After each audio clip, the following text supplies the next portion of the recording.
மற்றும் இந்த நிகழ்விலே பங்கேற்று உரையாற்றவிருக்கிற பெரியோர்களே, தாய்மார்களே, அண்ணன் நிஜாமுதீன் அவர்களே, உடன் வந்திருக்கிற தம்பி கனியமுதன் உள்ளிட்ட இயக்கத்தின் முன்னோடிகளே, திரளாக கூடியிருக்கிற இஸ்லாமிய பெருங்குடி மக்களே, இஸ்லாமிய ஜனநாயக பேரவையின் மாவட்ட அமைப்பாளர் உசேன் பாய் அவர்களே, உங்கள் அனைவருக்கும் என்னுடைய பணிவார்ந்த வணக்கத்தை தெரிவித்துக் கொள்கிறேன். கடைசி வரையில் இருந்து இந்த நிகழ்வில் பங்கேற்க வேண்டும், மார்க்க அறிஞர்கள் ஆற்றுவர உரைகளை கேட்க வேண்டும் என்ற பேரார்வத்தோடு இருந்தேன்.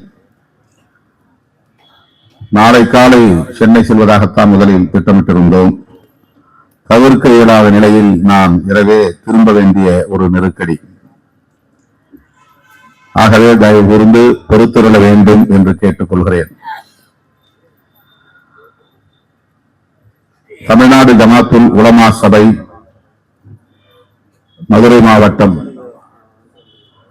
ஒருங்கிணைத்திருக்கிற இந்த சமய நல்லிணக்க விழாவில் பங்கேற்கக்கூடிய வாய்ப்பை எனக்கு வழங்கியமைக்காக இந்த நிகழ்வின் ஒருங்கிணைப்பாளர்கள் அனைவருக்கும் என்னுடைய நன்றியை முதலில் உரித்தாக்குகிறேன். மதுரையிலிருந்துதான் எனது அரசியல் பயணம் தொடங்கியது. அதைத்தான் இங்கே துவக்க உரையில் நம்முடைய அன்பு சகோதரர் கடந்த காலத்தில் நான் ஆற்றிய உரைகளை நினைவு கூர்ந்தார். அந்த நாட்களில் 90களின் தொடக்கத்தில் இஸ்லாமிய சகோதரர்களோடு இணைந்து பணியாற்றுகிற, மக்கள் பணி, சமூக பணி ஆற்றுகிற வாய்ப்பை நான் பெற்றிருக்கிறேன். அல்லாஹ் பேரிலே பாதிக்கப்பட்ட மக்கள் அடைக்கலம் தேடி வந்தபோது அவர்களுக்கு பாதுகாப்புக்காக இடம் தந்து அவர்களை அரவணைத்துக் கொண்டவர்கள் இஸ்லாமிய பெருங்குடி மக்கள்.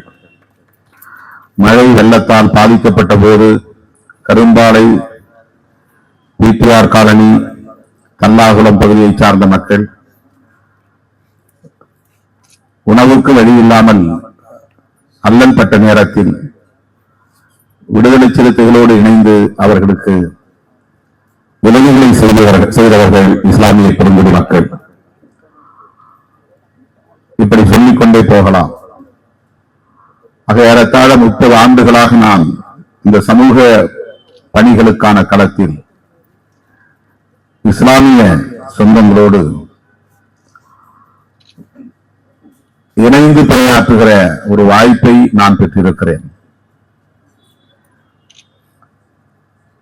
என்னை இந்த அளவுக்கு இஸ்லாமிய சமூகத்தோடு இணைந்து பயணிப்பதற்கான வாய்ப்பை ஏற்படுத்தி இருப்பது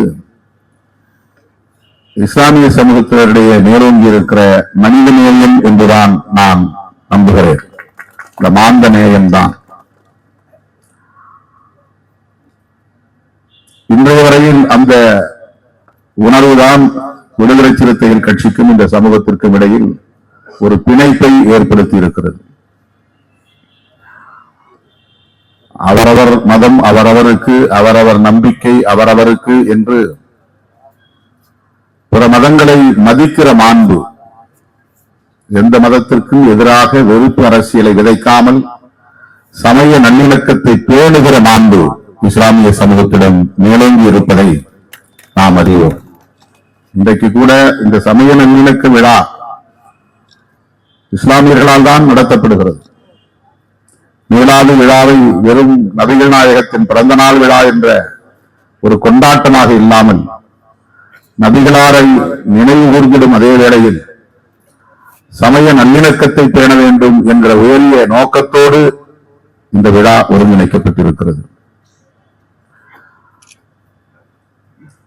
இஸ்லாமியர்களுக்கு எதிரான வெறுப்பு அரசியல் விதைக்கப்படுகிற இந்த மண்ணில் நபிகள் நாயகத்தின் வழியை பின்பற்றி சமய நல்லிணக்கமே முதன்மையானது என்று திரும்ப திரும்ப சொல்லுகிற மாண்பு இஸ்லாமிய சமூகத்திடம் இன்றைக்கு வலுவாக இருக்கிறது என்பதை யாரும் மறுக்க முடியாது. அந்த வகையில் நான் உங்கள் அனைவருக்கும் தலைவணங்க கடமைப்பட்டிருக்கிறேன். வாழ்த்தவும் கடமைப்பட்டிருக்கிறேன். இது வக்ஃபு வாரியத்திற்கு சொந்தமான ஒரு கல்லூரி. அண்மையிலே வக்ஃபு வாரியம் தொடர்பான ஒரு சட்ட மசோதா வந்தது. அதை அனைத்து எதிர்க்கட்சிகளும் ஒருங்கிணைந்து கடுமையாக எதிர்த்தோம். பேசுவதற்கு வாய்ப்பு கிடைக்காது என்று எண்ணிக்கொண்டிருந்த எனக்கு அன்றைக்கு 2 நிமிடம் நானே எதிர்பார்க்காத நிலையில் கிடைத்தது. விடுதலை சிறுத்தைகள் கட்சியின் சார்பில் கடுமையான எதிர்ப்பை பதிவு செய்தோம்.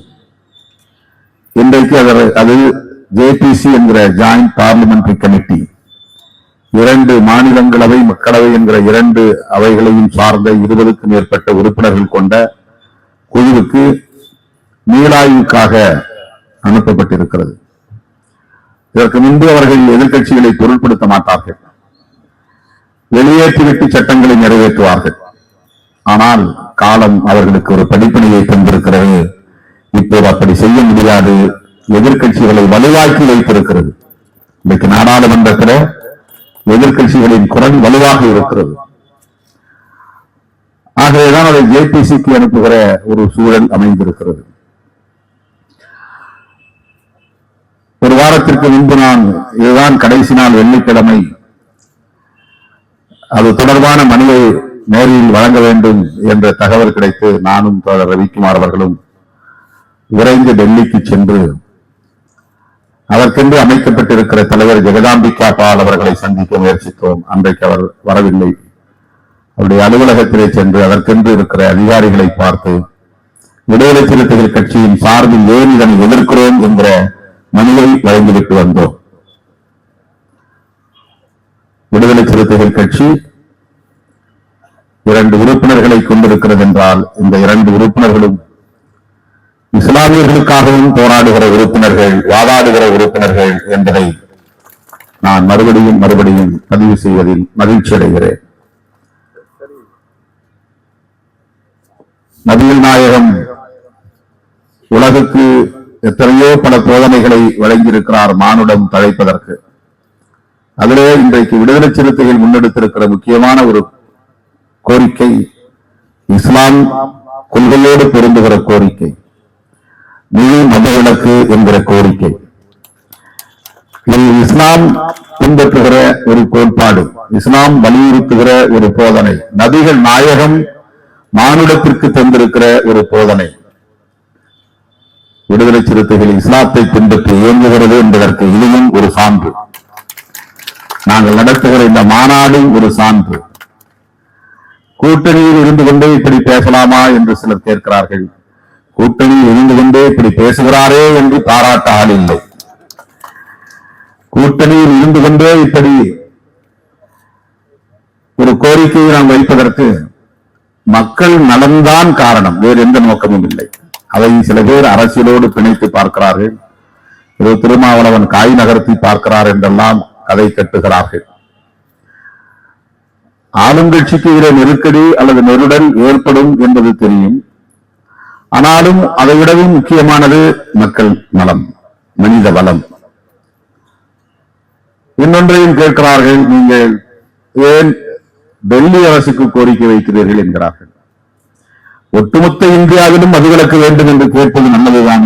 தமிழ்நாட்டில் மட்டும் கேட்பது எப்படி சரியாக இருக்க முடியும்? இந்த பார்வை இருந்தால் இதை யாரும் கேள்வியாக்க மாட்டார்கள். நம்முடைய தேசம் இந்தியா முழுவதும் மதுவிலக்கு வேண்டும். இந்தியா முழுவதும் எளிய மக்கள் பாதிக்கப்படுகிறார்கள். அரசமைப்பு சட்டம் உறுப்பு எண் 47 அதற்கான ஒரு வாய்ப்பை தருகிறது. 1954 அதற்கான ஒரு குழு அமைக்கப்பட்டது.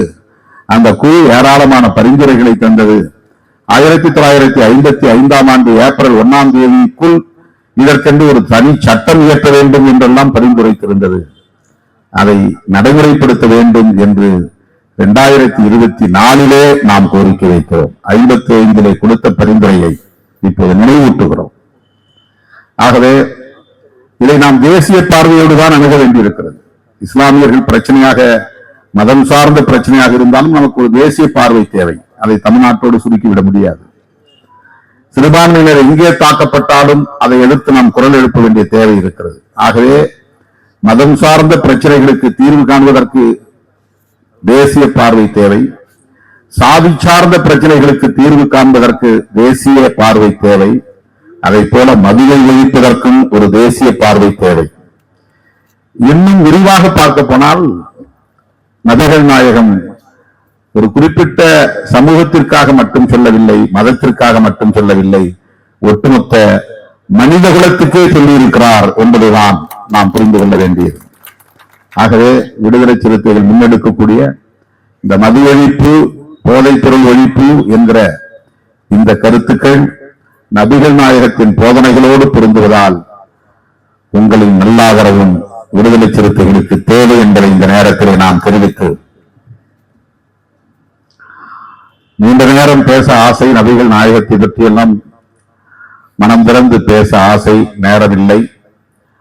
மீண்டும் ஒரு வாய்ப்பை ஜமாத், நம்முடைய சபை, தமிழ்நாடு ஜமாத்துல் உலமா சபை வழங்குமையானால் அந்த நிகழ்வில் நான் கட்டாயம் கலந்து கொள்வேன் என்பதை தெரிவித்து, ஐயா பேராயர் எஸ்ரா சர்க்குணம் அவர்கள் காலமாகிவிட்டார் என்கிற ஒரு தகவல் வந்திருக்கிறது. அவருக்கு இந்த அரங்கத்தின் வாயிலாக எமது வீர வணக்கத்தை செலுத்தி இந்த வாய்ப்புக்கு நன்றி கூறி, நபிகள் நாயகத்தின் போதனைகளை மக்களிடையே எடுத்துச் செல்ல இஸ்லாமிய அமைப்புகள் மட்டுமல்ல, விடுதலை சிறுத்தைகளும் எப்போதும் களத்தில் தயாராக இருக்கிறது என்பதை சொல்லி வாய்ப்புக்கு நன்றி கூறி முடிக்கிறேன். நன்றி, வணக்கம்.